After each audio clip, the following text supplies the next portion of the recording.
Nerds, geeks, sweaties. Look how far we've come. We rule the world. But it wasn't always this way. Let's go back to a time when there was no comic book cinematic universe, when you had to wait 3 years to get a superhero movie. Back to a time when Batman used a credit card. This is a film about a superhero movie that didn't get made. In 1998, a movie called Superman Lives was in production. It was going to be directed by Tim Burton and star Nicolas Cage as Superman. I've been fascinated with this since I first heard about it. From the concept designs to the various scripts to the people involved, this would have been the most craziest cosmic Superman movie ever made. What do you think the Superman Lives movie that Tim Burton and Nicolas Cage were going to make, what do you think that movie would have been like? Nicolas Cage is probably one of our generation's definitive actors. I don't know if he'd be able to pull it off or not, but it would have been interesting. It's one of those, you know, what ifs. I saw some of the artwork, and it just didn't fly with me. There's nothing about his face that fits. Nothing about his voice that fits that deep Superman voice that you can trust. It just seems kind of hilarious. I'm like, I'm sorry, guy, no. Nicolas Cage is a great actor, so I think he could have played that really well. You know, when we all watched George Reeves and I watched Christopher Reeve, I wasn't like, that's George Reeves, Chris Reeve. It was Superman. Nick Cage, that's Nick Cage as Superman. Nick Cage would have been awesome. I mean, and still one of my favorites is Wild at Heart with him. Yeah. I just figured that guy as Superman would be awesome.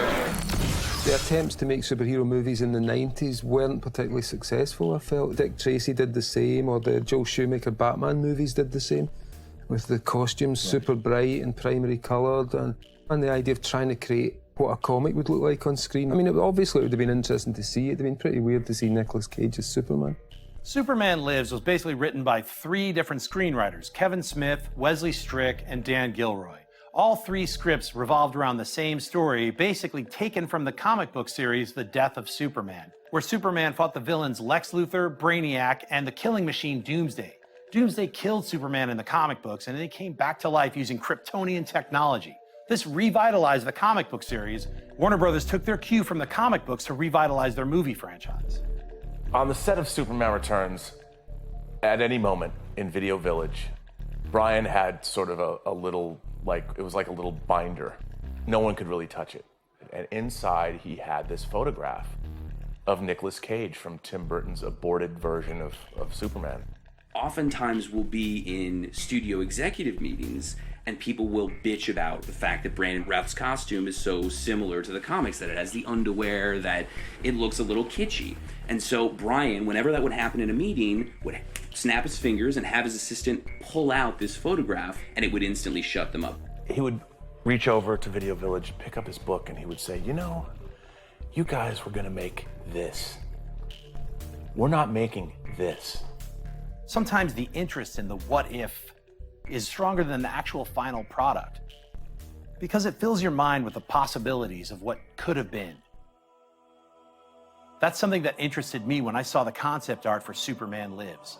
Amazing, strange designs, cosmic ideas, creatures, aliens, Superman with a strange metal S. All these things interested me, and I wanted to find out why it never got made. Imagine a distant planet in a far-off star system, light years from here. We've never seen it in our telescopes, we know nothing about them, but they look a bit like us. A star that's in the last days of its life, and imagine that their planet is under threat of destruction. And those fantastic scientists say that there's only one thing they can do, and that's to send a child out into space who might carry the physical attributes and mental attributes that these people have engendered over the centuries. And imagine then that this child coming to Earth suddenly is gifted with powers that come from the great society that gave birth to him. And he not only brings those powers, but he brings a morality. Just imagine what he could do to our world with the aim of changing it and making us better.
Superman Lives, or Superman Reborn, and then Superman Lives, and then later Superman Returns, was meant to be kind of like, let's kickstart Superman again in a bit more earnest way. Not the like spit, curl, and wink of Chris Reeve and Dick Donner. They wanted a 90s version of Superman, even though when I was writing, all I was writing was Chris Reeve. I thought Bryan Singer's version forgot to like put in action. Yeah, like fucking, he didn't get to punch anybody. He punched an island. And then somebody pointed out that like Superman doesn't get to punch everything every movie. And I thought about it and I looked back and sometimes he didn't punch He shit. fought some video game type things in Superman 3. Fought good taste in Superman 3.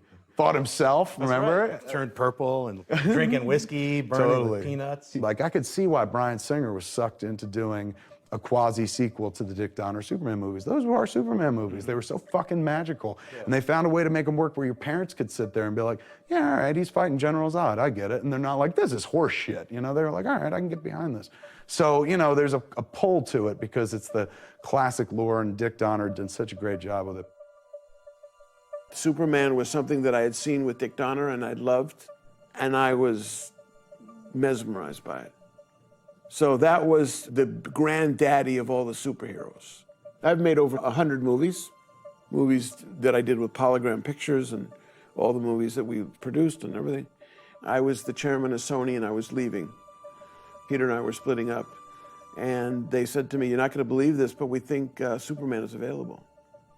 So I got into negotiation with the Salkinds, their lawyers, because Warner Brothers had not picked up the option. They didn't know that. It was before computers. So they would have to send someone in a back room with a bing, bing, bing, going through all these things. It's not on the computer, would be normally red flagged. I got a call from Terry Semel, who was the head of Warner Brothers, and said, we want you to come back to the studio. And I said, I'm working on something now, which is really what I want to do. I had made Batman. And he said, what? And I said, I think I bought the rights to Superman. He said, you idiot. Warner Brothers owns it. I own it. I said, no, you don't. Check. Came back and he said, you're right, you do.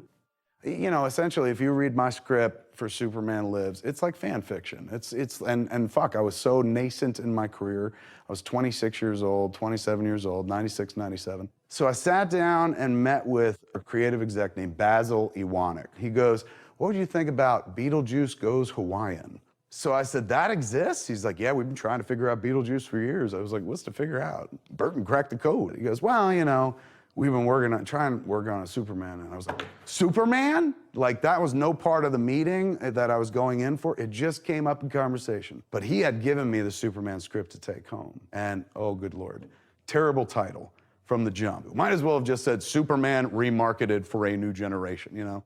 It was just not the Superman movie I ever would have imagined. There was a scene in it I remember specifically where Clark Kent's going to a psychiatrist and talking about, like, you know, having this I'm Superman conversation. And the psychiatrist is like, no, you're not. And this is something for a comic book fan, particularly at that time and place in my life. I was like, oh, why don't you just piss on the Gospels, fuck? You know, why don't you just make Jesus do dick jokes? This is ridiculous. Why not just reach out to the guys who do the comic books? They would get it. This guy don't get it. And he goes, yeah, but those guys are comic book guys. I swear to you. That was 1996 mentality. Get another call from my agent. He goes, you made it all the way up the chain, dude. You're gonna go meet with Lorenzo de Bonaventura, the head of Warner Brothers. And I was like, really? I was the executive in charge of it for quite a period of time when I was Warner Brothers. John Peters came to Warner's and said, listen, I think we can put all these rights together. We put the rights together. Kevin Smith came in with a really great take. Lorenzo was the first one to ever say this of everyone I met with. He goes, all right, well, what would you do differently? And I was like, oh, well, I changed the title. It wasn't Superman Reborn. I wanted to call it Superman Lives. I thought that sounded cool, plus Fletch Lives had always sounded cool to me. So I was like, let's borrow that from Fletch Lives, call Superman Lives. More of a like, yeah, that's more than Superman Reborn. Same idea, but to me, a little bit better. He's going, I want to send you over to meet with John Peters. I know who he is. He's a producer. You know, he's a producer with Peter Guber of Rain Man, of 1989's Batman, of course. His history is that he was a hairdresser, a stylist, whatever. I don't mean to diminish. He did hair, coiffes, whatever you call it. So he was a hair man, and he worked for Barbra Streisand. They wound up being in a relationship and stuff like that. He wound up being a producer. What an American dream. You go from Barbra Streisand's hairdresser to producing Batman. I don't think people get over the fact that I started as a hairdresser, you know. If I went to Harvard, it would probably be less different. John Peters comes in, I hear you've got to take on Superman. And I was like, yeah. He's going, okay, well, let me hear it. Kevin came in. I felt free with him. He was kind of an interesting character. We talked about a lot of different things. He was such a nut, and he was so animated, and he talked a great game that I trusted him. And he goes, okay, 3 things I want with this picture. I'm gonna send you on your way, you do your thing, come back. Number 1, I don't want to see him fly. I said, okay. Ever? He goes, no, I think it looks fake. I hate all that flying shit, so I don't want to see him fly. I was okay. Number 2, I don't want to see him in that suit. I was like, which suit? And he's going, that suit, the suit he's always wearing. I was like, Superman suit with the cape and the blue and the red and the yellow? He goes, yeah, I don't like it. His words, not mine. Too faggy. I said, all right. You gave him some notes and you said, the 3 things I don't want him to fly. I don't want him in that costume. None of that's true. Okay. None of that's true. Of course he has to fly. He always flew. Superman, you talking about? Of course he's in the costume. None of those are true. Is there a 3rd? Number 3 is he has to fight a giant spider in the 3rd act. I said, okay, really? And he has to fight a giant spider. Well, that was a Thanagarian snare beast. What is this based on? He goes, well, do you know anything about spiders? Spiders are the fiercest killers in the animal kingdom. You know, you gotta be careful around spiders. So if you had a big one, imagine how deadly they are. I'm looking for my moment in this movie. Like King Kong when I was a boy and they opened up the gates and you saw the giant monkeys going, I want that, I want to open up the gates. And then you see this gigantic spider coming at him. Superman's got to fight the spider. It's a vision I have. I was like, okay, man, I'll spider it up for you and stuff. If I remember correctly, I acted as the director for a while by bringing in people and starting to get some of my concepts on paper so that ultimately when I brought in Tim or whoever we brought in, I could sit down and say, okay, this is where we are, this is what we've done. John Peters wanted to convince the higher-ups to invest in a movie that is going to have, you know, something other than another guy in spandex fighting Superman. My initial job was to come up with this big, scary freaking thing with a body kind of based on a Black Widow, but a face more like a tarantula. And I threw in maybe a little crab and stuff in there too. One of the illustrations was it was a Geiger-esque kind of thing, and it's what it called the opening of the Yanni. And all these little face-hugger mini spiders are coming down and covering Superman, you know. He's not going up against a supervillain. He's going up against the alien or the predator or something that will try and kill him and maybe eat him or lay eggs in his eyeballs. That to me is super cool because it takes it to a different level that we haven't seen before, yeah. This was all out of my mind. The Thanagarian snare beast, I stole it from Jules Verne's 20,000 Leagues Under the Sea, this giant squid who tries to swallow up this submarine. With the big snapping squid that was giant nautilus. Yes, so Superman would fight every tentacle, getting closer and closer and closer to this beak till he killed it. It would have made an amazing sequence, amazing. I appeased Warner Brothers by not calling it a spider. I called it a Thanagarian snare beast. Another Hawkman reference? A little Hawkman reference to the planet Thanagar or something like, just little things to throw in. And the Warner Brothers execs were like, as long as it doesn't say spider, we don't give a shit. We know it's a spider, call it what you, snare beast? Like, come on. And what made you want to tell the death of Superman? I loved, dramatic structures. So the idea was the death of Superman, chaos rules, really, I knew could be amazing. I just felt it in my bones. They wanted to do the death of Superman storyline that had been done very successfully in the comics a few years before. Death and return storyline. It was 1993, exactly 7 years since the theatrical and critical bomb Superman 4: The Quest for Peace. Superman comics were just not selling anymore, so DC Comics decided to do the unimaginable and kill Superman. We had thought of doing the death of Superman before. We had sort of lightly kicked the idea around, and it felt like this could be the time to do it. My frustration in working on the comic book was that he didn't seem to have anybody he could have a knockdown, drag out, bash him up, take down half a city fight with. With Doomsday, we wanted a creature and a villain that was not cerebral. in any way, shape, or form. We wanted him to be a hurricane personified, a force of nature, a raging beast, because that's something that is very different than Superman. And that's what we wanted Doomsday to be. It was one of those jobs where I was just like, fuck it, write your dream movie. You know what I'm saying? It's the dream job, go crazy, because whoever's gonna direct it is gonna change anything they don't like anyway.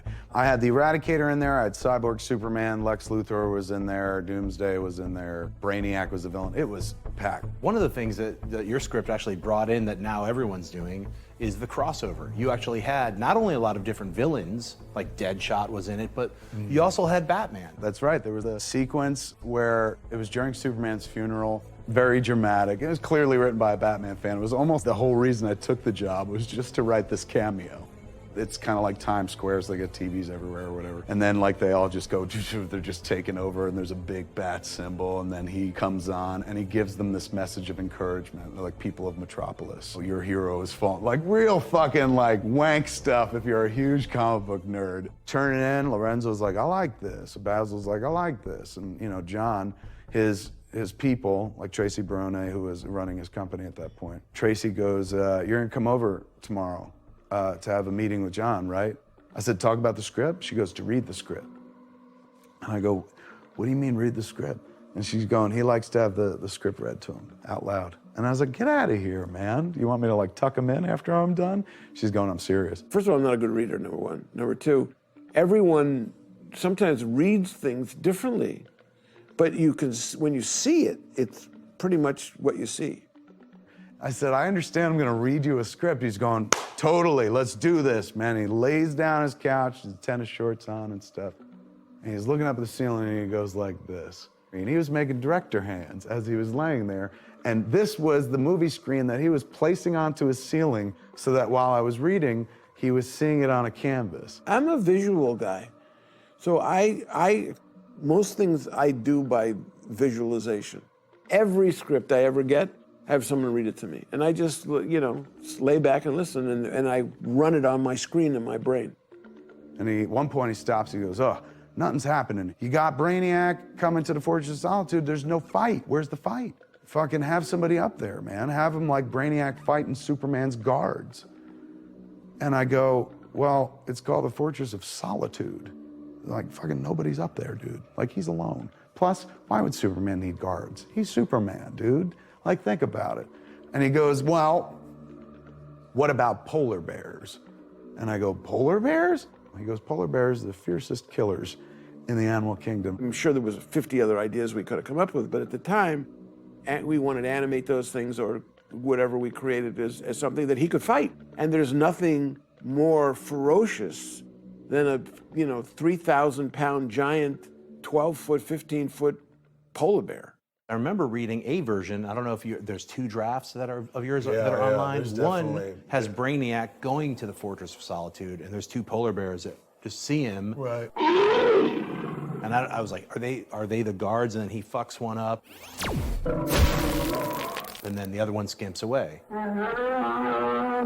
That's it. Okay, but then this one that I was reading earlier this week, that has the polar bears just as statues outside. Because I was like reading, I was like, am I tripping? So I was like combing through it, like trying to find. John. But I think it was, I don't know if it was Tom Masali or Lorenzo going like, why is Brainiac killing an animal?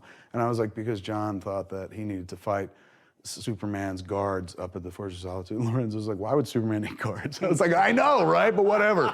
Who else was on your plate for directing the Superman film? Tim Burton was my #1 choice. And obviously I didn't want to make a Superman that anybody else had made. And I really wanted to run Superman through his brain.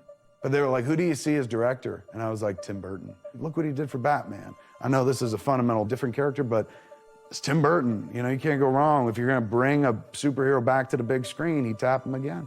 I had no idea when I said that. I was just signing my own. You're fucking fired, fat boy, Warrant. Kevin handed in his draft. Right. I called him and it just was no good. It wasn't funny, it had no structure to it. It was just unimaginative. He was like, it was an amateur writer. He wasn't a crafted writer.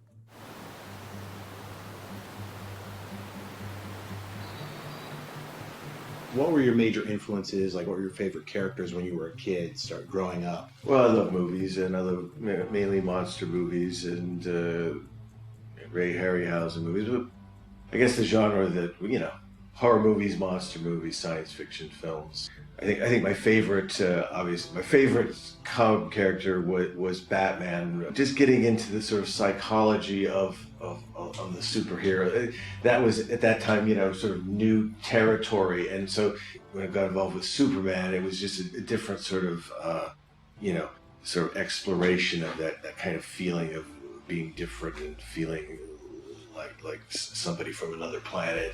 And those kind of themes were always quite strong in old monster movies and in some of the comic books.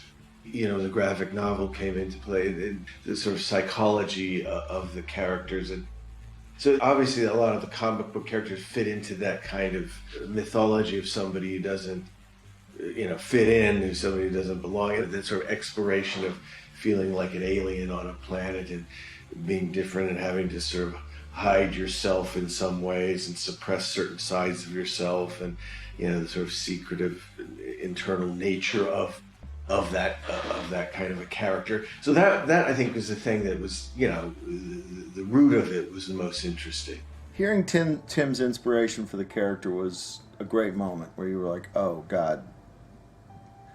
In a way, it's so obvious, but of course the best ideas are not that easy to get to. When you give him the Thanagarian snare beast with all these characters, Tim Burton goes to work. He is such a visualist that he makes things happen through his mind, you know, that sometimes not even on the page. There was a little school called Cal Arts that all of us guys were at way back in the late 70s. It was at Disney that we all went to following that, and Tim and I started to work together there. Another project that Tim and I worked on together was an experiment with stop motion animation for which I took Tim's designs and created puppets in three-dimensional sets. It's basically the story of a little boy who thinks that he's Vincent Price. I was just finishing up The Big Lebowski for the Coen brothers and got the call from the line producer. It sounded like a really great idea. It was going to be a somewhat different take on the myth of Superman. I had worked with other great artists. Those are guys that had been part of the Hollywood scene. The day before I got the call to do this show, I had just signed on to do the first Matrix. Then had to quit that the next day because I got the call from Tim. So I just immediately quit and said, no, I'm going to do Superman. I'd already done 2 shows for Tim. I'd done Batman Returns and Mars Attacks. Pete Von Schally was there doing monster and creature designs. Michael Jackson, storyboard artist, gave my name to Rick Heinrichs because they needed a bunch of monsters for Brainiac's zoo. And I worked for a few weeks and just filled a wall with monsters. Sylvain was great because he had that Mobius kind of feel to his work. He's French. He worked with and knew Mobius. I remember asking Rick, are you sure I'm the right person? Because I grew up in Europe. My style as an illustrator when I was doing that work was mostly European. I don't have any connection with the American superhero comic book mindset. But Rick said, no, that's precisely what we want. He said, we've already got the guys who come from comics, and we want to diversify a little bit. We want to see what somebody who comes from Europe with a completely different take can give us. So I joined the crew and entered hell. Veteran illustrator Jack Johnson was doing great gouache paintings for the production. Jacques Ray doing lots of beautiful concept design. Jim Carson was there. We all worked together. Most of us worked in a bullpen. There was 4 or 5 of us. There was myself, there was Jacques Ray, Harold Belker. Harold usually does ID design, vehicle design, so it would have been something of that nature. What about Bose? Bose was in and out. He had an office down the hall. Well, Rick Heinrichs, we got to know really well on Nightmare Before Christmas. He promoted me to be the assistant art director on that show, and then I moved to LA to sort of start my Hollywood career. Working on a movie lot, you know, from San Francisco, and this was like a big deal for me. It was a really great moment in my life. Stage 15 has an office upstairs, and at the beginning of Warner Brothers, the logo, you know, the logo, it shows that moment. It shows Stage 15, that balcony, so it's something that I always remember. Every time I watch a Warner Brothers movie, I'm just like, that's where we did Superman Lives. I'm more of a nuts and bolts kind of guy. I mean, I, kind of run the operation. I make sure that the crew is there hired, that we're moving along at a good pace. You know, I got a little bit involved in more of the creative on this because we had a lot of R&D going on with graphics and also all the visuals that we were going to do. I guess this was the late 90s, and we were doing a lot of things at that time. I mean, the business was absolutely exploding in its prime. This was kind of the genesis of when production companies were getting kind of savvy to the fact that they could get the best price and the best quality work out of companies like my own by pitting 3 or 4 companies against each other and basically creating a contest. They said, show us this crazy, whacked out with some notes from Tim, the wildest, most iridescent soap bubble, light up Las Vegas sign arm as a test, as a prototype. And you can make a couple if you want. And so we worked and worked and worked and came up with a couple of these prototypes. I believe we did 3. They said, wow, this stuff's great. Nobody else came close to what you're doing. Tim loves them. Let's go. Let's take the next step. I'm like, well, I don't even know what we're building. What's the next step? Number 1, we had to work with Colleen Atwood, who always does Tim stuff, is a wardrobe designer. She's pretty amazing. I met Tim on Edward Scissorhands, which was my first collaboration with him. You know, we just hit it off, and we had a good run on that. And then when Superman came up, it was, you know, a different kind of movie for me at the time to do. I hadn't ever done any kind of big, kind of superhero-y sort of things at all. With Tim, you always start, you know, with like who he thinks the people are, like his sort of take on it, which is always unique and what makes him Tim and special, I think. And his take on Superman was, you know, was a new kind of version of it. He didn't want to go with the sort of Mr. Clean version. He wanted to go with kind of this unnoticed kind of person. So with Tim, you see this recurring theme of the outsider in a lot of his films. He's interested in characters who kind of carry this extraordinary capability or gift of some kind. You'll see this in a lot of his films. And how that character interacts with the outside world. They don't often connect well. Part of them needs to stay hidden because if you were to reveal their real self, it would be calamitous for that character.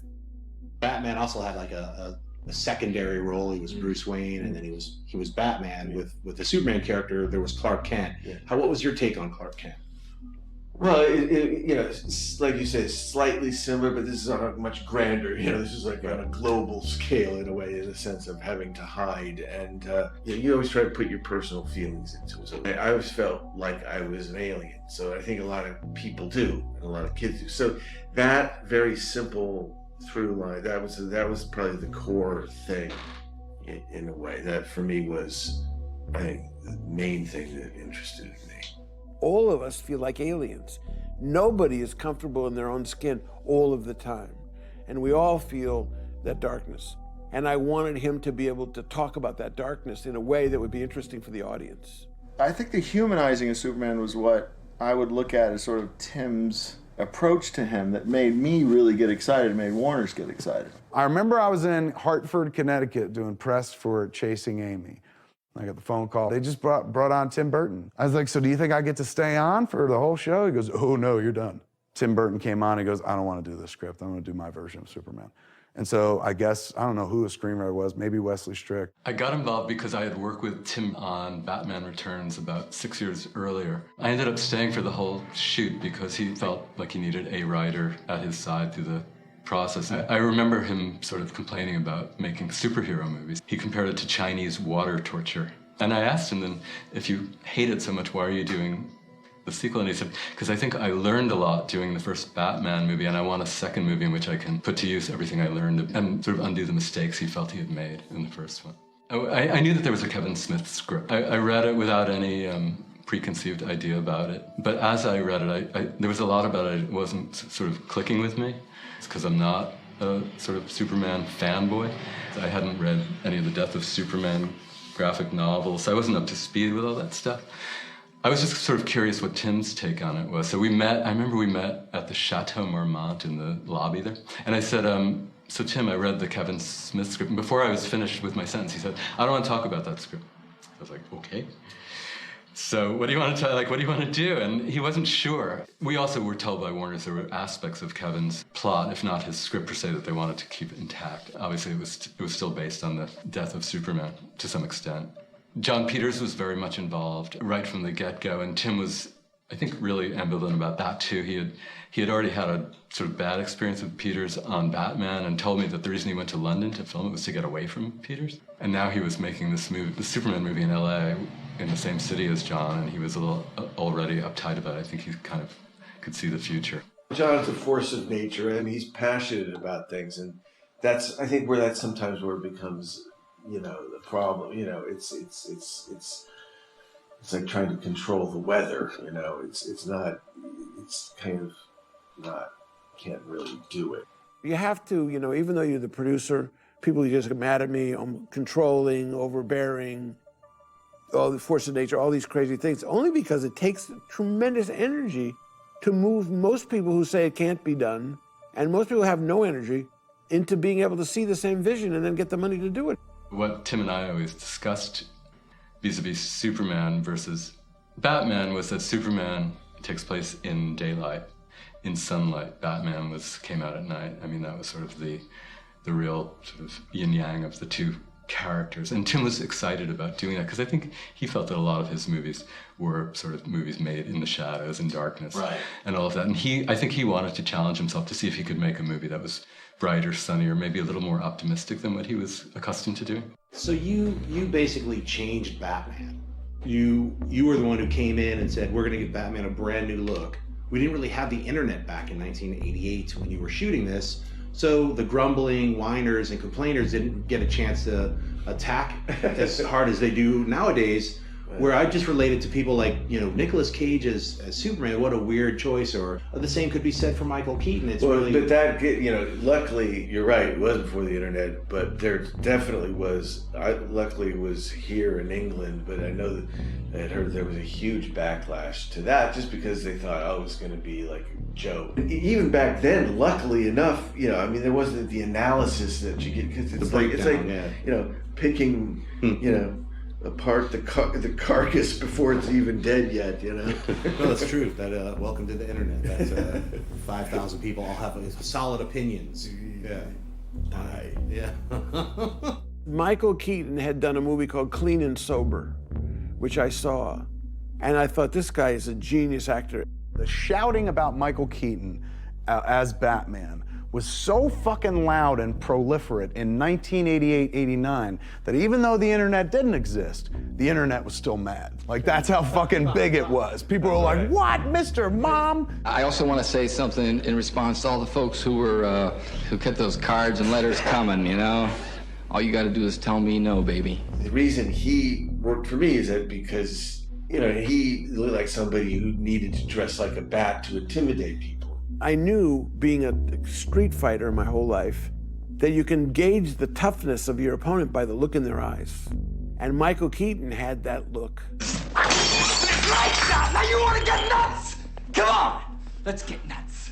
I had just read The Dark Knight, the Frank Miller comic book, so I was like, I want a badder-ass Batman. I wanted a darker Batman. And I grew up as a little kid watching the Adam West Batmans. Right. And this Batman that came out was exactly what I wanted it. It was, and it did almost $1 billion in those days, because we had a line where when he comes up, he says, I'm Batman. The line from the movie was, I'm Batman, motherfucker.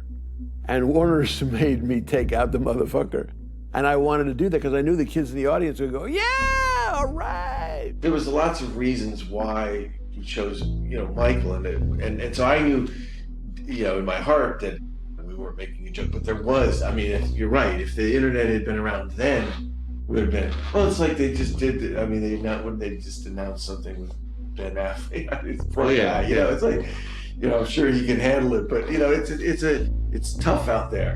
Yeah, a lot of haters, a lot of little trolls hiding behind their little mom's basement. All right, so you've got Tim Burton signed on. You signed on. You got Warner Brothers. You got the rights together. How did Nick Cage enter the picture? He reminded me of Michael Keaton. They both had this, weren't the handsomest guys, but both had this tremendous, tremendous gift as an actor. Now when you think about it, if somebody was like, would you like to see a Nick Cage Superman movie? I'd be like, fuck and yes, take all my money because I want to see what that looks like. I was going to play Superman, and that fell apart for whatever the reasons. And then I saw that movie and I said to myself, well, that was a much more nostalgic, traditional approach to that character. And I didn't want to do that. I was going to turn that character upside down along with Tim Burton. The great thing about Nick was that he was a fan of the comics, but he also was a fan of the sort of underpinnings and the psychology of it all. So that's again what's made it exciting. He sort of understood, to me, sort of both sides of it. I think Tim looks at these things slightly off-center. You know, I mean, if you think about Michael Keaton, it's not the guy you would have thought of casting as Batman. And yet, when you saw it was great, you know. And I think when we first heard the Nick Cage idea, we were both intrigued and also going, well, that wasn't really the way we were thinking of it exactly. I thought it was exciting that Warner's was sort of pushing the envelope and allowing not a pretty boy like Christopher Reeve. I think that's what they were trying to do, is not have that squared off jaw like Chris Reeves or any of the other people who have played Superman in the past. They wanted somebody who was a little edgier. Yeah, so it was your call to get Nicolas Cage. Yes, it was my call, my idea, yeah. He could create a character that was an alien from another planet. So why couldn't he be a dark alien and light? I didn't want to make someone who was just pink. I wanted something for the street. Because he's such an eloquent actor, he's got a very powerful presence. He can convey doubt and torment. He can convey joy and happiness and humor. And, you know, he's an actor. And the Oscar is awarded to Nicolas Cage. I know it's not hip to say it, but I just love acting, and I hope that there will be more encouragement for alternative movies where we can experiment and fast forward into the future of acting. When you match that with this idea of making him a guy who has some insecurities, and Nick has that ability to play so vulnerable, it was actually a very natural fit to his take. Casting of Lois Lane, some of the names that came up were Courtney Cox, Julianne Moore. Courtney Cox I met with, Julianne Moore I met with. And Sandra Bullock. Sandra Bullock was our main choice. She would have made a great Lois Lane. See, where was I? I must not have been in that day. Funny, you should do it today, but at the time she turned us down. Chris Rock as Jim Nielsen. Yeah, I think we were talking about Chris. Yeah, I like Chris. Yeah, that sounds about right. Chris Rock came into work one day on Dogma and was like, guess who's playing Jimmy Olsen? And I was like, you? And he goes, why not me? I was like, I'm just asking. I was like, that's awesome. He's going, just got the call today. I had heard Jim Carrey as Brainiac. Jim Carrey even born back then? Yes. Was he? He was just played the Riddler in Batman Forever. And I also had Sir Christopher Walken in mind for Brainiac.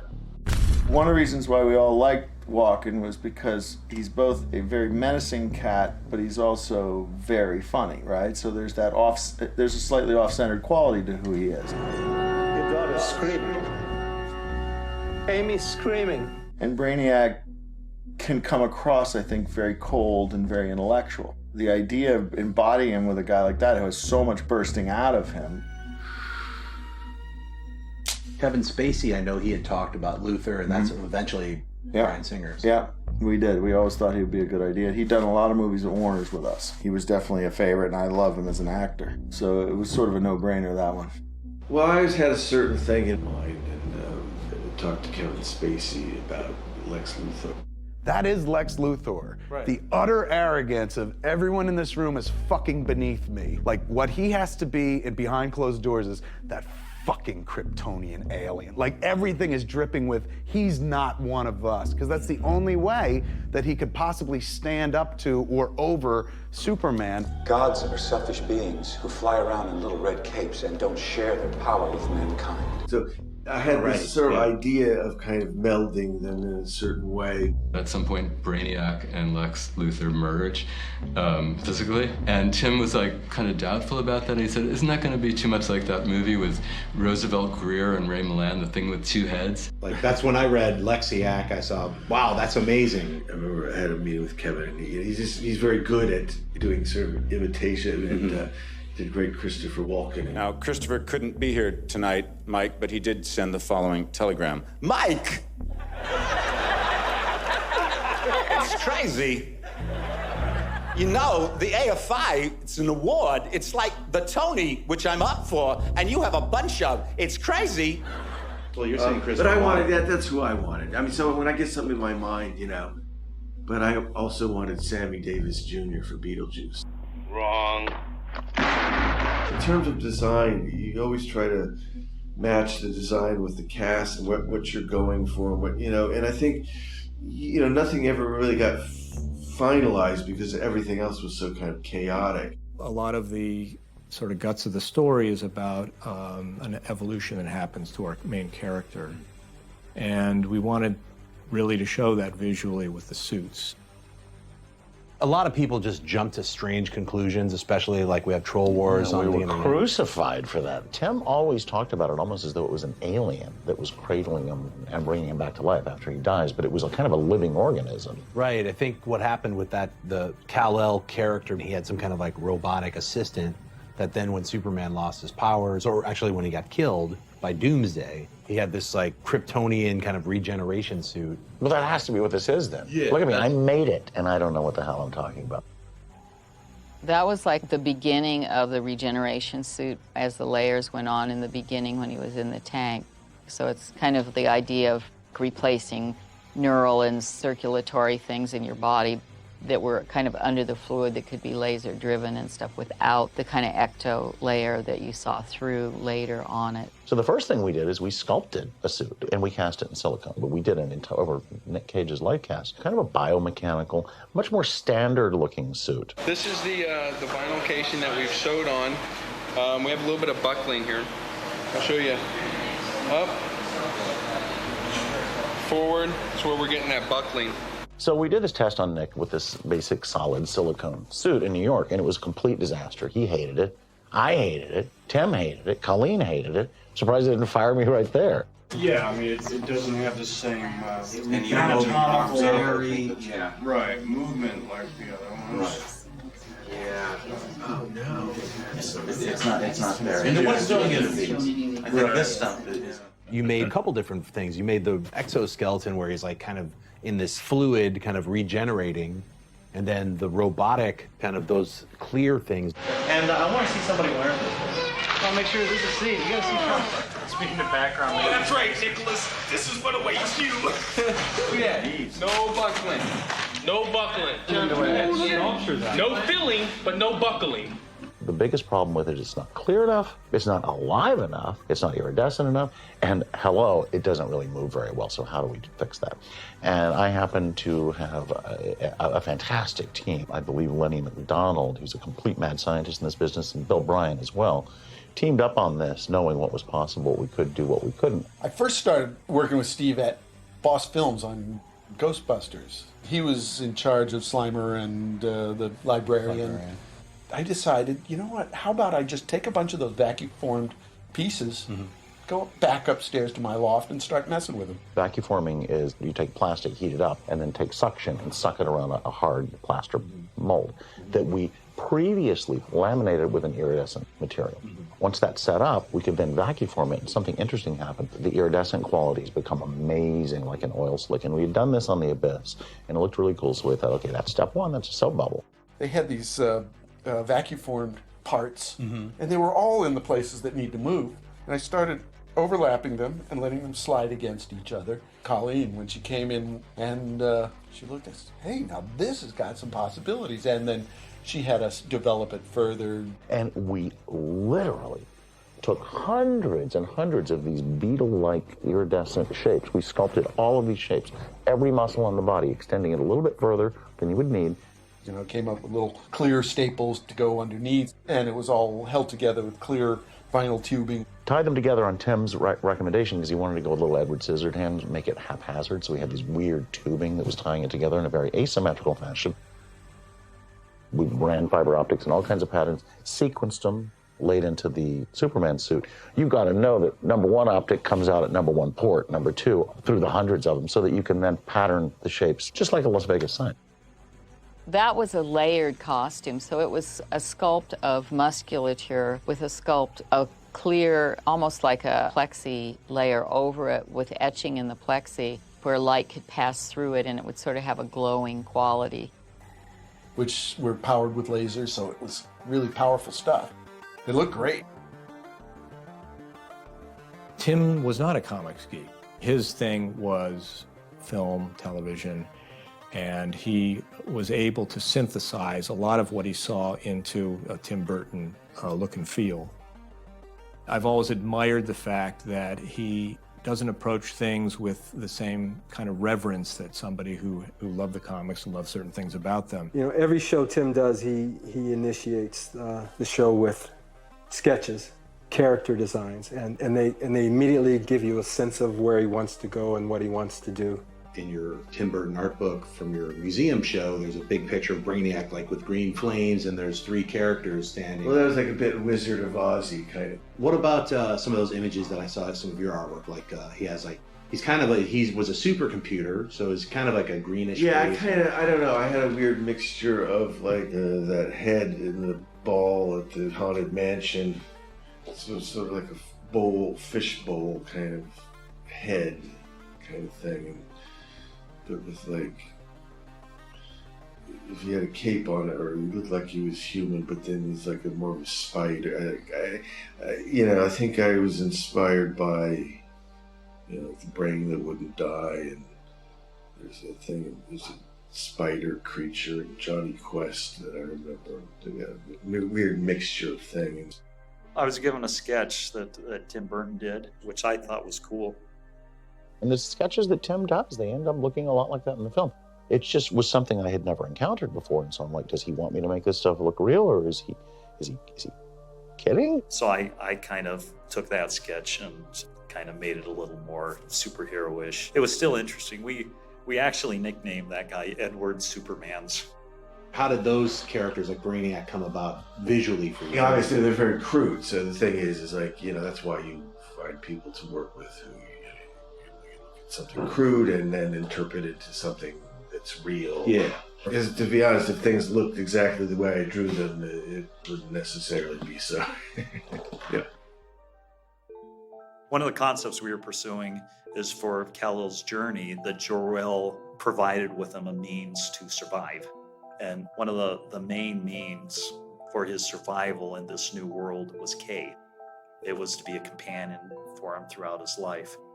Tim had a brilliant idea to have Kay start out as almost a teddy bear. Kal-El was a baby when he got into the craft to come to Earth, and as Kal-El grew in the spaceship on his journey to Earth, he'd have this little teddy bear, a companion, something to comfort him a little bit. And Kay had the abilities to morph and to change to suit his needs. There was that through line with both Superman and Kay, like the whole Kay concept. Going from the rejuvenation suit into basically, I guess, the Kay character kind of becomes his suit for a little bit. We decided that it was protective. We didn't want another Superman suit. That was pretty much all I heard. It's like Tim Burton, it's Superman, and you're going to design a suit that is going to replicate his powers. I knew that there was probably an element that he was healing inside it, regenerating possibly. That kind of put this notion of something that was maybe a bit Egyptian. What about all the glyphs on his suit? I thought of the hieroglyphs to give it a sense of age and to make it feel alien. And I probably completely ripped off Ridley Scott with that. The design I did was completely unwieldy and impractical, but it was always meant to be just a leap-off point. We were kind of exploring a Gothic, Art Deco, New York-ish kind of a design language on many of those. Kind of different from the traditional guy flying with a cape. So that it was obvious that Kay had melded with him and become one with him and just assisted every part of his being. Within the story, Superman, almost dies. He has a healing bath. He has a new suit at the end. So it was a big deal with costumes and studio and all that. Here, I believe this one would be after the Kay suit disengages, and this is the reformed, newer version. This is the new, darker Superman. It feels a little more organic than the suit, like it feels a little more exposed in a way. This S kind of broke apart into almost like a boomerang. Yeah, like weaponry. And the logo was really important. That logo had to break up into elements. I've seen the Silver S, castings of it. How far did you get with that final outfit? We kind of knew what the material was and the shapes and all that, but as far as really mechanically making all that stuff work, we weren't there yet. Doing a good job of sculpting it up in 3D, vacuum forming those. They vacuum formed them in clear, iridescent, reflective colors and shiny stuff. This was going to have a super polished sort of feeling to it to show all the different definitions of the muscles when you moved and when you flew. It would look really cool because black is hard to film. So this kind of kicked back enough light that you could sort of see the body and kind of feel the movement a little bit more. What inspired you for some of the designs of Superman's outfit, which was some are like super shiny and rubbery, and what were you going for? Well, we were kind of into a new discovery, you know. We were looking for something that wasn't a leotard. We were looking for the definition of muscle, which was more kind of different than the original Superman that was more of that period where people didn't work out. What she was doing also, using sculptors, they were sculpting this fantastic suit. Everybody wants to know about the suit always. You get emails, I get emails all the time. Can you tell me about the suit? I never understood the fascination to suit. He set up a team over there led by Jose Fernandez, who's an incredible suit creator. It's a different kind of vision of what the Superman meant. So in this case, you know, he was cut, and so his suit had to fit and be a certain way. So it was a combination of Nick and sculpt. Well, the first motion picture I worked on with Tim was Mars Attacks. So this was the follow-up to that. To have that, the suit play a part as the character goes through a transformation, I thought was really unique and something you really, I guess up to that point, you really hadn't seen in anything. Between that and the different incarnations of the suit, the biosuit, which, you know, a lot of people have speculated about, talked about. I'm glad you're clearing up a lot of those perceptions of it. Two minutes in the movie, inside some kind of weird neutrino liquid bath. Yeah. You'd see this kind of electric stuff. That's it. Yeah. That's all you would have seen. It wasn't him flying around with a rainbow suit. I know there's been stills out there from those tests, and the stills actually don't do it justice at all. It's fantastic. I was referring to this footage as the Holy Grail. It is like the Holy Grail. So Nick, like movement and stuff seems pretty good, huh? Yeah, I mean, you were saying it'll feel a little looser the more I wear it. Yeah, it's really tight. This is great. Look at that. Yeah. That's amazing. Wow.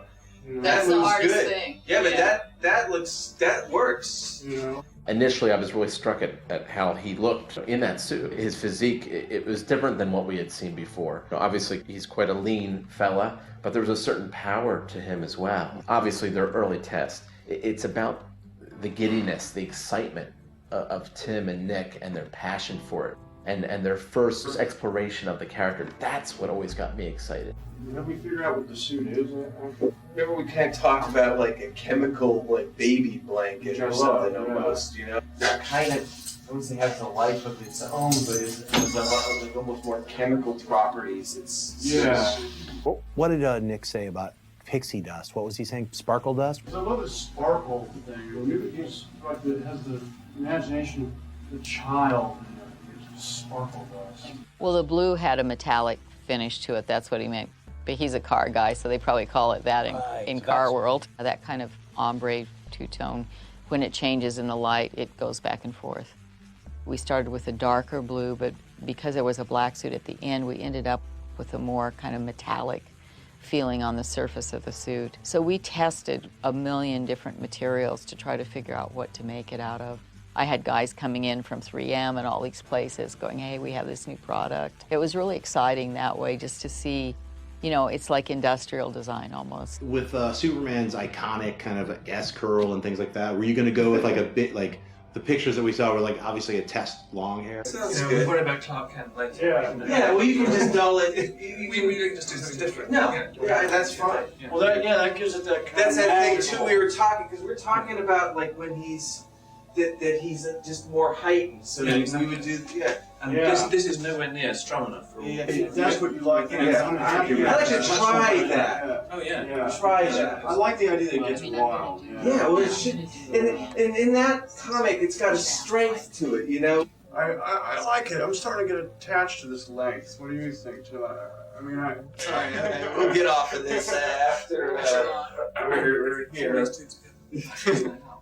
No, but we are here, so we might as well celebrate as much as we can. Yeah. When they make wigs, they make them so that they can be. Oh yeah, they cut it down. But we could have made it into a nice S. We could have given a nice bouffant and big comb. I mean, we had so much at our disposal. And of course, the Superman of the 90s, also a lot of people forget that the Superman of the 90s had long hair at the time. In the comic books, he had longer hair.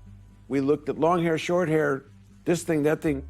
It's like your notes to yourself, you know, I mean. The only thing is, like, What was wrong with the original costume was that he wore his underpants on the I outside. know. We don't want to. But maybe if they were darker blue, maybe if they weren't glaring red. I always looked at Superman and go, can we get the diapers off of him a little bit? You know, it's like, The red underwear on the outside, we tried all different ways to avoid that, actually, because people kind of tend to make fun of that element on Superman, like the old tighty-whitey kind of vibe. With superhero costumes, it's always about the crotch.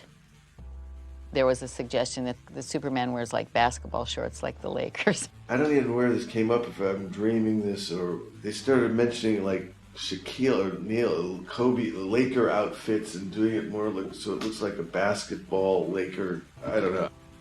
And you're just like, really? That's How does a that horrible work? suggestion. I'm glad that they didn't go with that. It went away.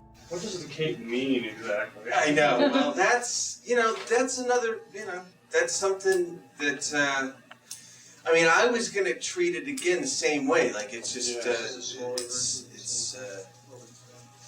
that's why we're here. See if we're... That's kind of neat, because it kind of has like a velvet look to it. It's just like a child's blanket. We had capes in all different surfaces and colors. As the costume changed and evolved, then the cape could also go from light to dark and for different purposes. One of the things that I tried to get Tim to do at the time, and we may have done it, was to create a character out of the cape. So that in situations that we was in, it became formidable. He could take that cape and he could throw it and bring somebody to him, cut their head off or whatever it is, as a weapon that lived and came back on him. We know we're doing a fairy tale. Yeah. It's like Yeah, too seriously. Yeah. It's not too much. Yeah. The thing we were going to do, and obviously we didn't even get, we just had the initial thing, was to give it whatever that vibe was, but to make it him. And, so whatever that was, and usually it takes you a while to sort of organically find what that image is. Right. In terms of the texture of the costume. And, all of that was just real initial stuff. In the process of you making your film, you found that actual moment when Nicolas Cage was closing his eyes and doing in the middle of a screen test, wasn't aware, he wasn't even posing or looking at the camera. Yeah, I was literally going over the footage and saw that flash frame and I was like, oh my God, what is that? And I went to it and literally stepped through it and saw the half-eyed, like he's in mid-blink, and that's the picture that went all around the entire globe. Bryan Singer would carry around that picture of Nicolas Cage that leaked, where he had the long hair. That was obviously a costume test. So people online don't even understand the beginning of the behind the scenes of how things operate. To be honest, fair enough. Like nowadays, I do stuff. If I want to practice something, or experiment, I just do it privately with my friends. I think you want to see this. Yeah, in its entirety without it going into. Did you design the S thing? Well, we kind of took it off from the more modern ones where it's a little just sleeker. Yeah. Those are like Halloween, that's like kids playing, Right. and they didn't even know. Well, that's the wig uncombed and it's this and it's that, there's a whole bunch of. Yeah, there's things called lighting. No. I mean, it's literally like, showing your kids' Halloween costume. Back then, you didn't really think about, it was just for us, and we're, now there's nothing that's just for you anymore. So that's why we do it, 3 miles under the earth in a bunker with only one camera. Yeah. That's the whole thing. We would make it reminiscent of whatever we see on Krypton. That's the whole. My father wore this cape. So this cape was handed down to me. This cape comes from a long line of Kryptonians who were at the top of their field in science and law and performing arts. What was your take on Krypton? Well, that was been interesting to explore, and I had a thing with Brainiac involved with that I thought was interesting. Tim had this concept of him as a creature, once again, who's able to plug in, hitting that biomechanical theme, who can also pass as human in some places and just be completely bizarre and alien in others. Tim said he felt like Brainiac should appear as the Grim Reaper, and so we illustrated him that way. He did a quick sketch, and Tim acted all that out. He throws back his cloak, and he reveals who he is and what he looks like. truly. And then we see that spider-esque form for the first time. Did you ever interact with anybody from ILM? No, we never saw their art. Those worlds didn't collide, really. Warner Brothers came to us with the script for Superman Lives, I think sometime in '97. Tim had the ability to look at my drawings, which were done almost entirely with colored pencil and markers on scraps of cardboard and paper, and imagine how it would play in the picture. I kind of identified the sort of the three poles of design, and that was the core, the humanoid, and then the spider creature with this holographic head and the tongue, and then the sort of cloaked cobra Brainiac. We were going to introduce the organic, technical, biomechanical look and feel into Krypton. The idea of, instead of space being depicted as this cold technological place, there were a lot of organic qualities to what we were designing that made you feel that it was beautiful, made you feel that there was something poignant that Clark missed out on in his life on Earth. My little contribution was trying to figure out if Krypton's a sphere, it's a planetoid, maybe it's split into tectonic plates that maybe telescope up and down or shift or constantly moving and reacting to the universe, and also the sort of Dr. Seussian pod shapes that maybe dwell underneath the tectonic plates as they move. It was just fun playing with the atmosphere and how that would work, and obviously a sphere is the perfect vessel to hold an atmosphere inside. My particular technique at the time, before computers, was to take black paper and draw with white or lighter colors onto it, so you're basically drawing with light and how light affects things. Rick Heinrichs, production designer, wanted to stay true to Tim's design sensibilities. So we did a lot of bulbous, spherical things. And we were playing with some different color schemes that weren't always seen in film.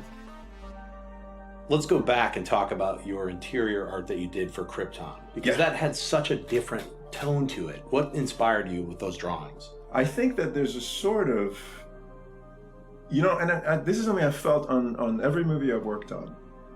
It kind of has to do with jamming, like musicians. The idea is to sort of go beyond technique and just let yourself drift and see what the vibe is. And I think what was happening is Tim Burton was head of the project, in a sense, organically. The team that worked with him was people like Rick Heinrichs, but there was Bill Bowes, who was part of an entirely different team.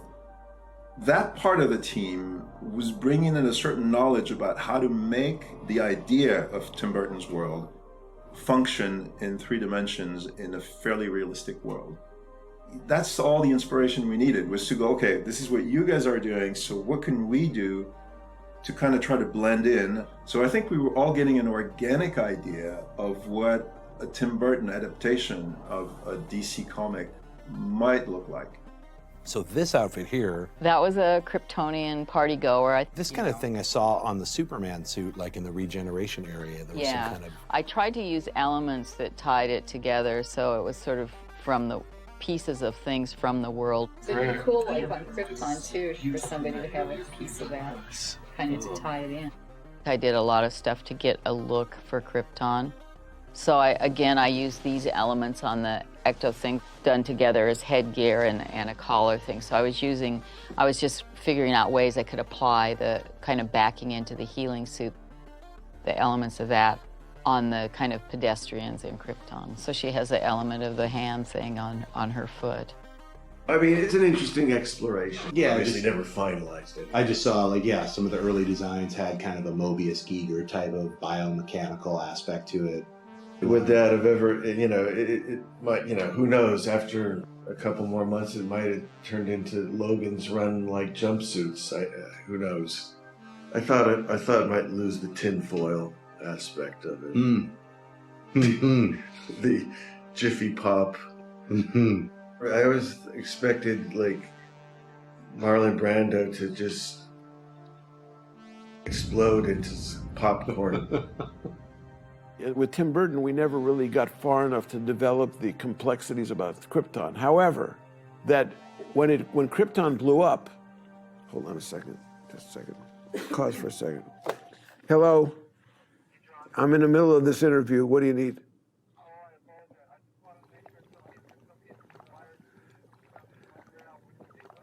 Yeah, do it. Okay. Hello? Let me just take this one thing real quick. All right. Everybody has heard about the guy. My guys know all about him. I would love to have lunch with him, or if you could set that up. Yeah. How much money did you guys raise for him? So I could put some in there if I wanted to? Okay. All right, I love you. Set this up for me. I really appreciate it. Okay, thanks. Bye.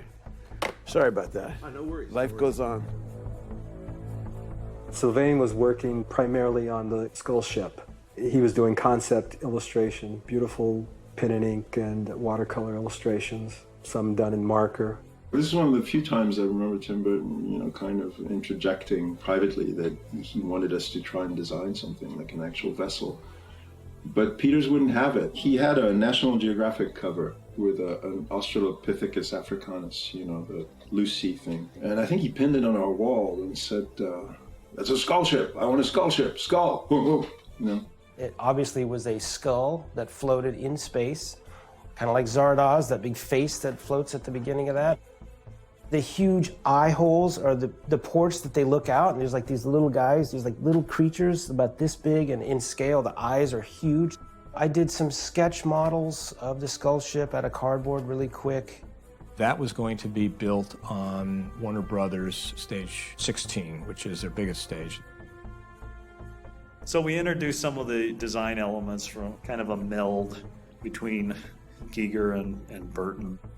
That segued into the skull ship being sculpted by Bill Bowes. The skull ship itself is probably about this big, and then Rick wanted to have all this really cool like tubing and mechanical stuff on the outside. So him and I actually jumped in the car, got some parts from the train store, and we just started gluing things on, and it just sort of like took on its own identity. The exterior of the skull ship actually was an incredible sculpture that I believe ended up over at John Peters' house. Hey, Bill Bowes, I found the skull ship.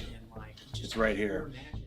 In the original concept, Krypton blew up into thousands of little pieces.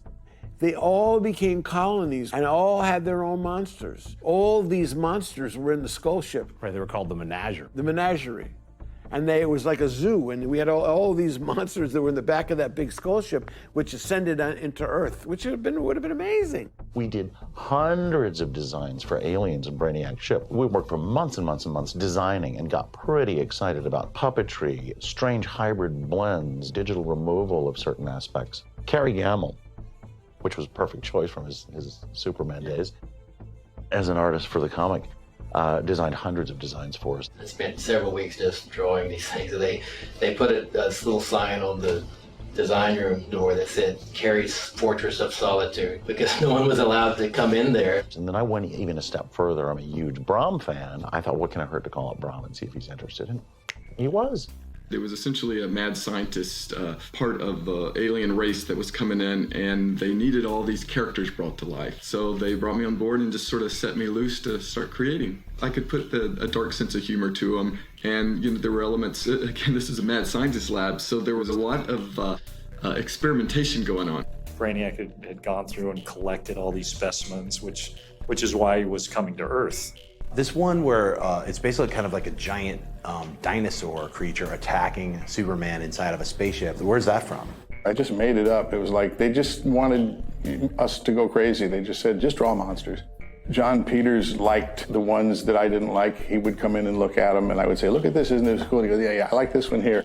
I think the nickname I heard from him was Loudmouth, because you could just hear the bellowing coming from all the way down the hall whenever he showed up with an army of women and children. John Peters came by a couple times and he had his own ideas. He'd bring a little entourage of people in the room with him, and it was very disruptive, and everybody kind of went, oh God, here he comes.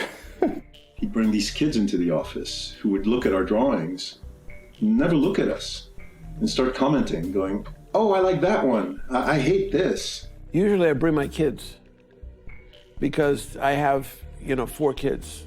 Because, you get very jaded in a studio atmosphere. It's very controlled. Most people are being paid by you, so most people love everything. Nobody really gives you an honest opinion. But kids give you a really good, honest opinion. I would be working on, some of Tim's designs some days, and and Peters, might come through the office, and he might see that and then say, You know, well, we're not doing any of that. You know, no, I don't want that. I want to see muscles. Every once in a while, he'd come in and want to demonstrate some new jiu-jitsu move that he had learned in front of these women. So he would call Rick Heinrichs in the hall and wrestle him to the ground in front of us. So one day, Rick comes into the art department. He goes, "Man, we just had a meeting with John Peters, and John Dexter, the art director, was trying to explain something to him, and he put me like in a headlock. Man, it hurt." Because you being the producer, you come in, look at some art, and then, you know, choke them out, choke somebody out. So. Well, I was more of creating an energy of an action hero and a world that most men don't know anything about. I mean, you know, you get both sides of it. Sometimes you get somebody in a headlock. One time he kissed me full on the lips.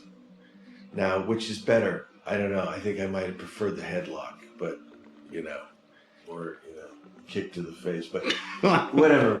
I wanted what it's like to break your nose. I've been in 500 fights, to break your hands, to bleed, to taste someone else's blood.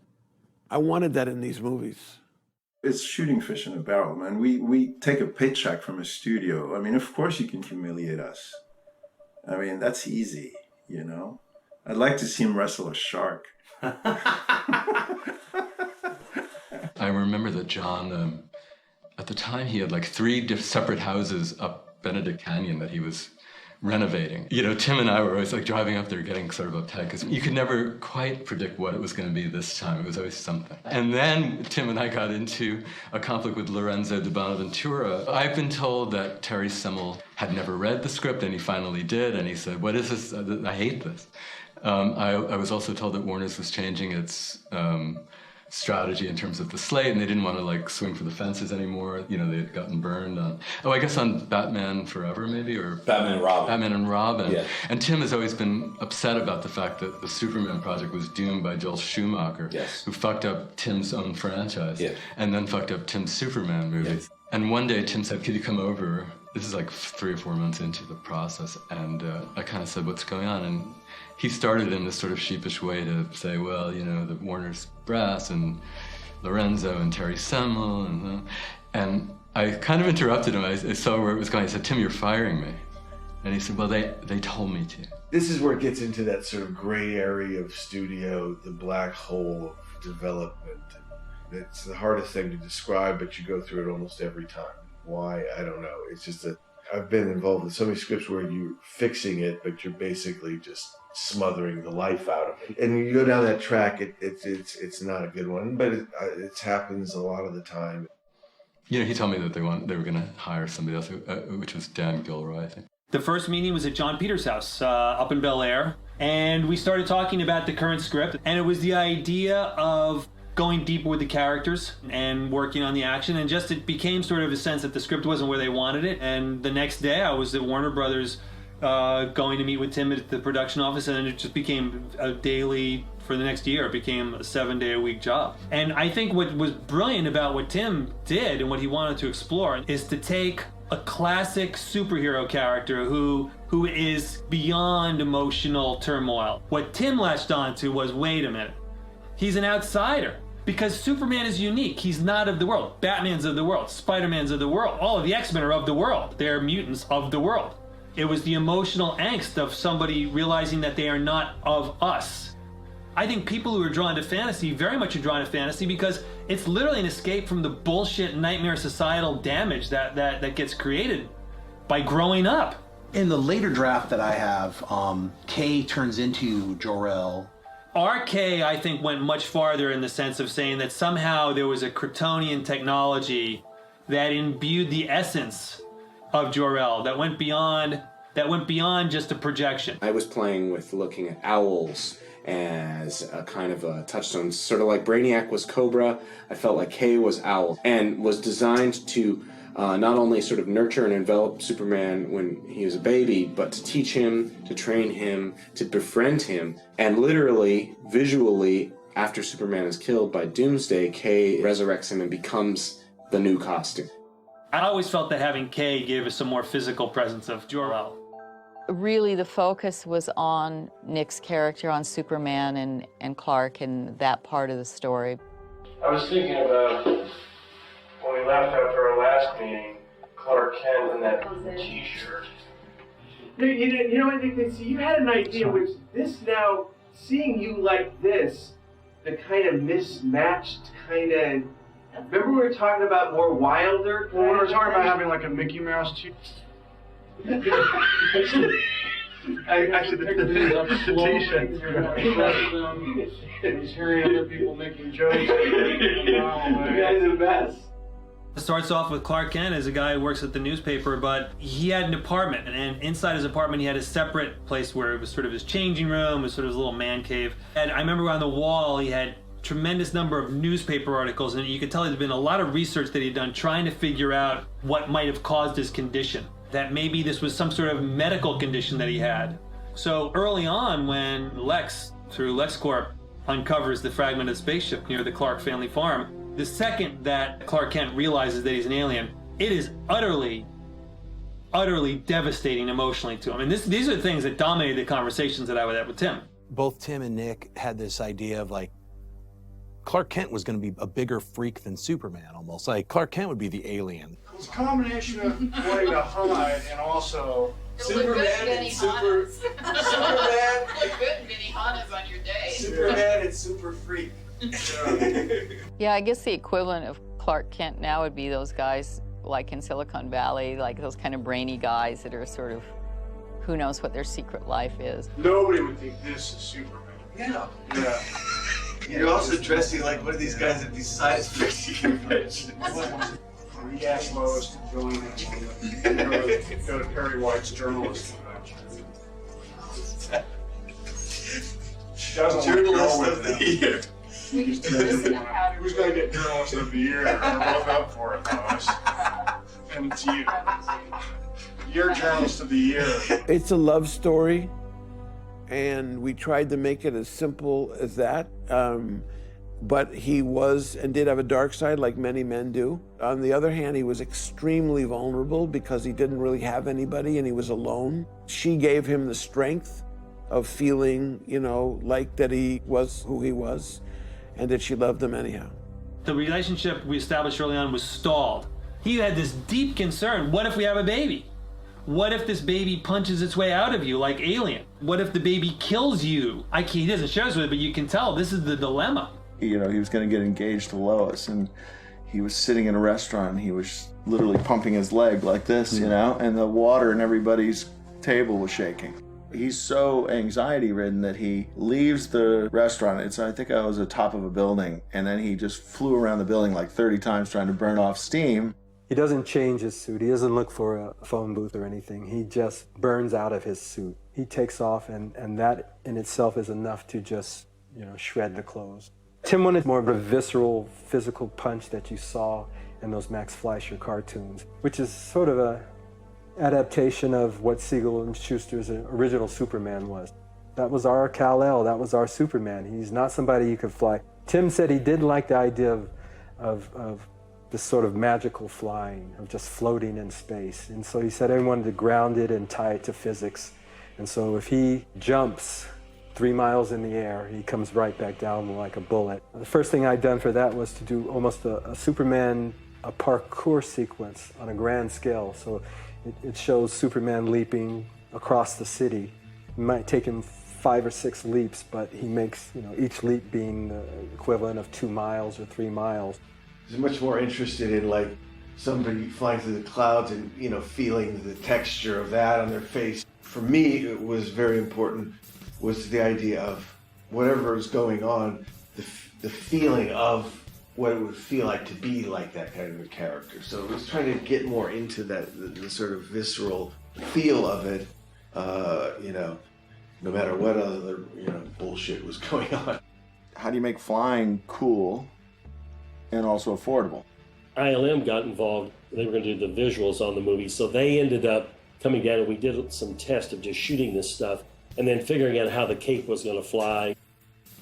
We did a lot of testing with that, and I think You know, for the time, the guys came up with some really great stuff. It was pretty exciting. It was still early in the process, and we had some evolution to be done to the techniques that Tim was going for, but we were going to get there. Then watching Nick Cage in an outfit land, it was kind of like, whoa, there's Superman, the Nick Cage version. That moment I remember really acutely because it really was like, wow, oh, we really are doing this. You know, here we are.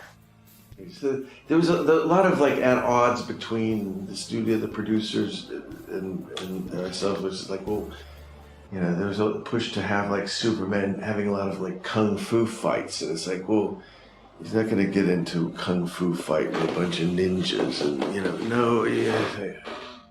There's this whole sequence of Luthor's henchmen polluting the waterways of Metropolis, and Superman at some point has to contend with a group of ninjas.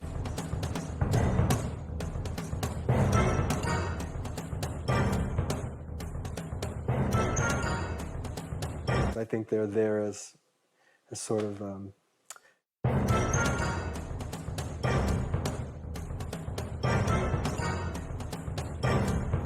me stop, go back. I'm just trying to think what they were there for. I don't remember. They had just seen The Matrix, and they were like, we won! I really don't even remember. You're the one! Superman's like, I'm not Neo. I think I thought it was just absurd.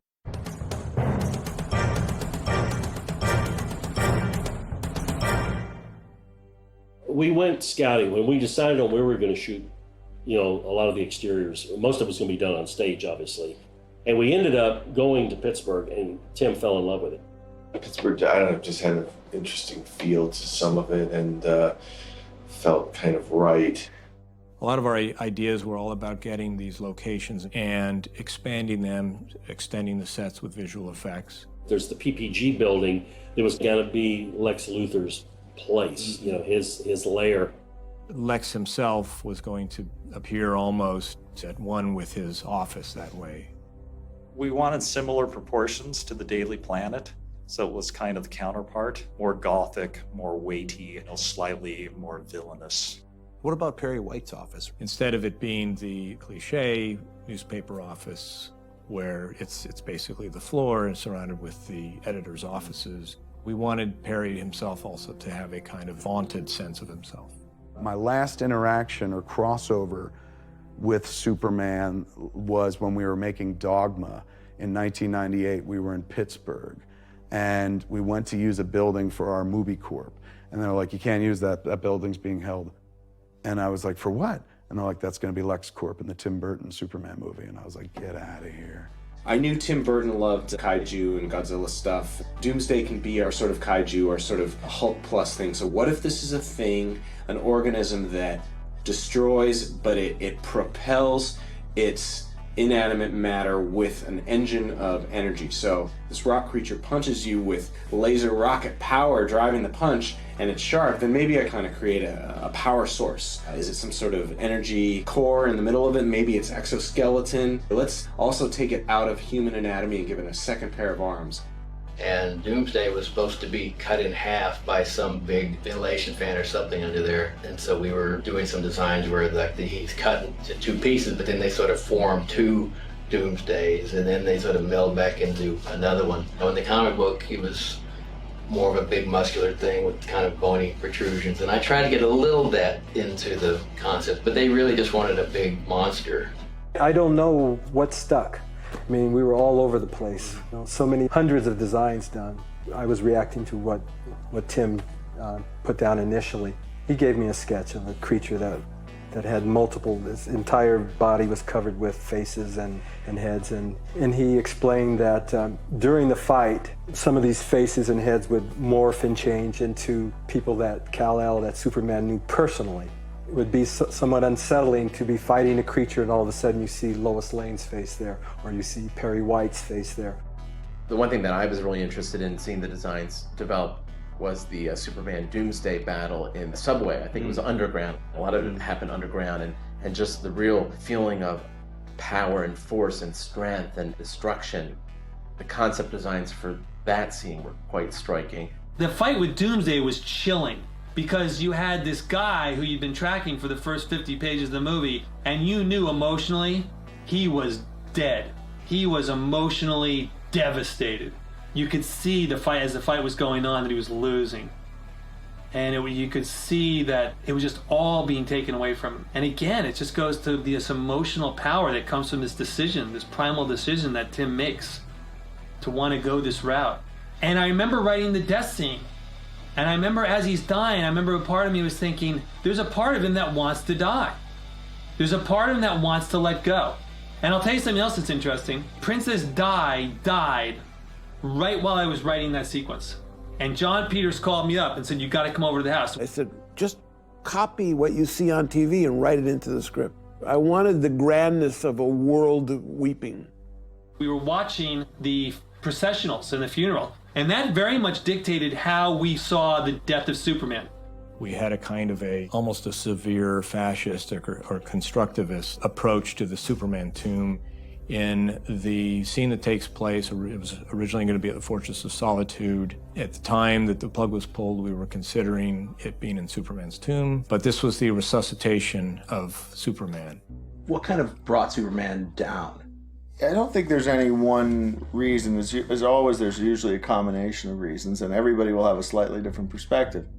As somebody inside, Superman got caught at an unfortunate moment in time in the Warner Brothers. So when you're working on the script, people are checking in with you on almost a daily basis. It was a studio movie. It was a huge budget. I think they had a release date. Before we handed in our first draft, nobody was talking about money in terms of the budget. It was just like, this is a big movie. We're going to write this big. I got a phone call that Warner Brothers had run a budget. It was through the roof. It would have been $200 for the movie, another $100. It would have been a $300 million investment. The budget was not an insignificant budget. It was a really large budget. There was a period of 4 weeks where it was like, we got to retool this again and make this smaller. It's too expensive. We have to start cutting things. And these big, huge action sequences that before I had a blank check attached to them, suddenly it was like 14 buildings don't go down. We're going to keep it inside the 5th floor of this one building, and the Fortress of Solitude gets jettisoned. Everything goes into the tomb, and it was very much always in flux. Development hell doesn't happen with no-name directors. It happens only with famous directors that a studio doesn't dare break up with. And that's how you end up for 2 years just, polishing a turd until finally somebody walks away at great cost. We had several films fail right around it, or underperform right around it. So suddenly the economic pressure on all of us was very significant. In the conference room at Warner Bros., there's a big board, and it's literally the size of a wall. And it has their entire release slate for the year, including all the other films that are coming out that weekend. So it's broken up by weekend. Warner Brothers got on one of the all-time terrible roles. Bob Daly and Terry Semel were in charge of the studio, and they had a tremendous run. These are very talented people, but at this point, for some reason, things were misfiring. And you could just see, it was just like every week the horse race was happening, and their horse was coming in last. Right. Big movies. So as we're coming in to discuss at the conference table our incredibly large budget film, with a Tim Burton take, which is deconstructionist and unusual and unique. What's going on around us is you're looking at the board and going, you can just see the bombs as they're going off. Every time I'd come in the conference room, another executive had been fired. And as you know, because from a human nature standpoint, when money starts getting tight and people have to make big decisions, safety becomes the big thing. The risk that you can take when you're feeling confident is very different than when you're feeling a little bit on your heels, and we were on our heels at that moment. We were all interested in getting the script better, as the filmmakers were too, and it was still in process. Lorenzo's utterly right. It's like we needed to work on it, we needed to hone it, we needed to make it better all the time, but it was enough there that you could see what it was going to be. Dan Gilroy gave it some real shape, and I kind of liked what he did. The studio didn't like it. And there was nothing, you never felt you were on solid ground when you were going in to talk about the script, because there was always the sense that it wasn't even a blinking green light. It was a green light. They were moving ahead. I think the day before it shut down, I think Peter's assistant came by the art department, and he said he needed the skull ship model for a meeting, and so we all thought it was strange because they just finished that model, and so he took that model that evening. That was at the end of the day. I think the very next day, we got word that the production was shut down. We built this test suit just for one of the people that worked in my studio. And by the time we got so excited that we were ready to explode, spontaneously combust, because we thought we'd come up with exactly what Tim wants, and something pretty damn unique, we got the call that the show was off. Everything had finally come together, and we were ready to go to the next step. Actually, the day of the camera test was the day that they came and told us the movie was off. So we only had elements of that costume to camera test to make sure we were, you know, it was all visually strong. So we never got to make the whole thing. It's the one costume I've never gotten to really make that I've always thought would have been, like, amazing. We were literally 3 weeks before production. We were ready to go. We were full amped and ready to roll. It was like getting run over by a car. That afternoon, they called us all in, and I remember Tim and I and John went in, and we sat with Bob and Terry and Lorenzo. And it was look, we're talking about this and we're talking about that, and the studio cannot sustain this film at this point, and they pulled the plug. Terry Samuel came up, we did a show and tell, showed him everything that we had, the script, the storyboards, all the stuff, and he was my closest friend, and he took me in the room with Tim, and he said, we're gonna cancel the movie, we're gonna shut it down. So we were being asked to spend a lot of money at a moment in time where we were a bit ahead of where the script was a bit behind where we were spending the money, and then we had this overall pressure going on within the corporation. And so I think it's really 3 different sort of things were happening at the same time. I don't know that you can say that's the one, but they were. And you know, it is a financial reality when you're inside a company. When they're worried about their results, they look at the risk factor in a different way. I was angry, frustrated. I felt betrayed, but it was their call.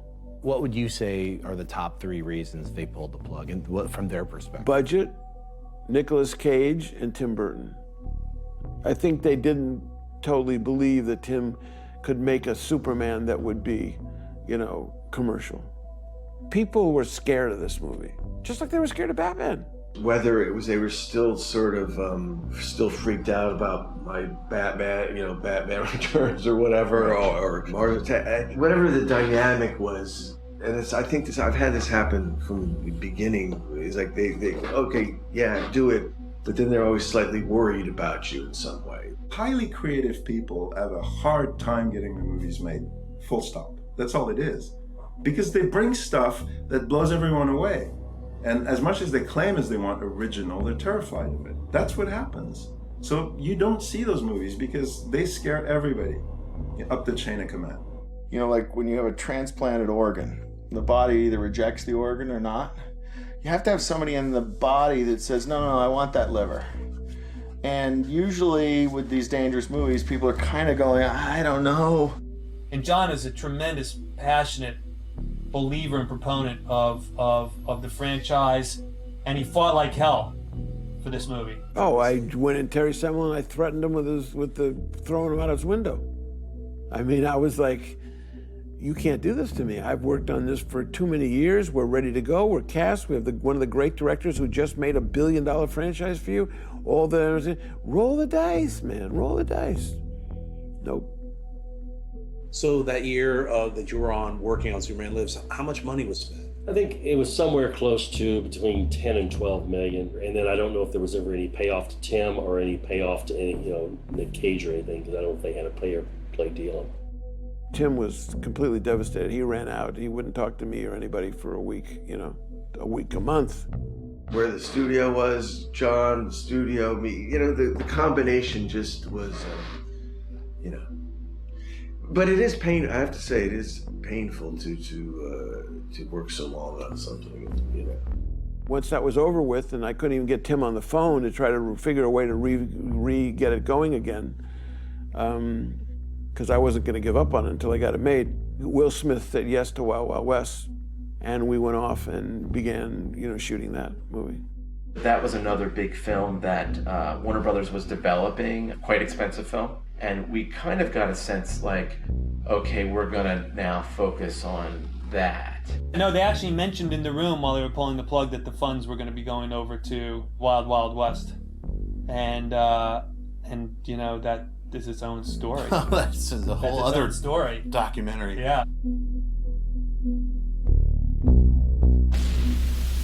I went to a movie theater years later to see a movie called The Wild Wild West. All of a sudden, the Kenneth Branagh character shows up like in this gigantic metal walking spider, this monster spider, bigger than fuck.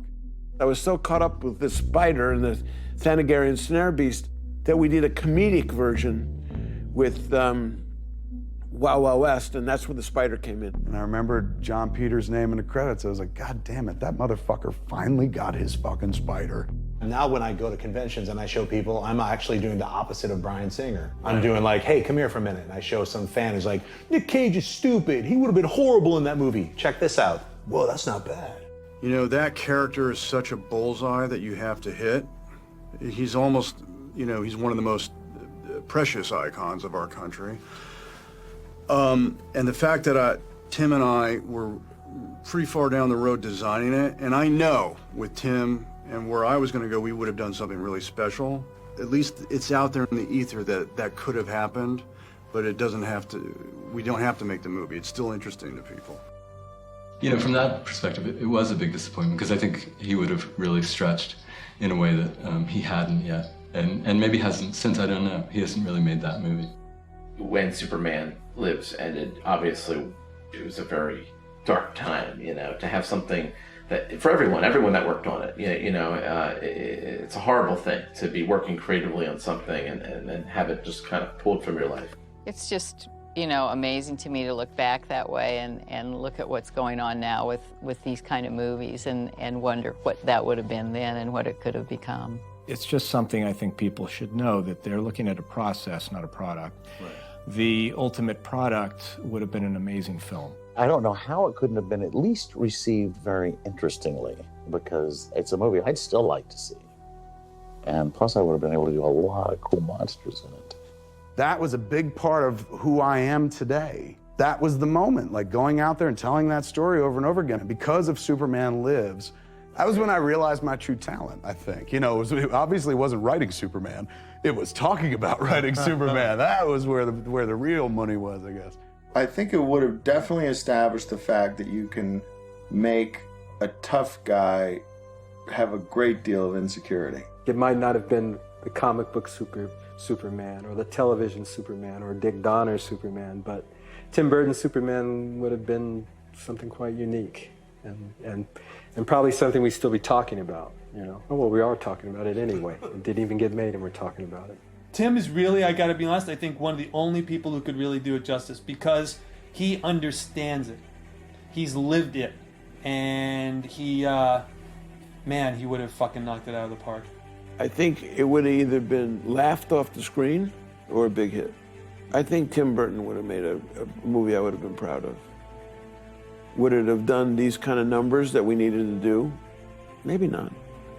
If we had been able to strip through all of the sort of chaos, I think we could have had an interesting movie because it would have had some cool imagery and Superman be Superman, and then also experience what it's like to be hidden and to be that character. I mean, all those things were that was the core essence of what we were trying to do. So, any final thoughts on Superman Lives? If you think back about it now, how do you feel about it? Why are you trying to depress me so much? Does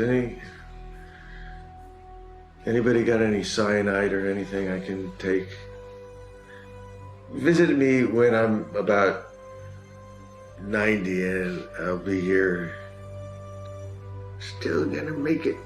Gonna make it.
So, okay, well, like with Nicolas Cage, were you going to go with... What year is it now? It is 2014.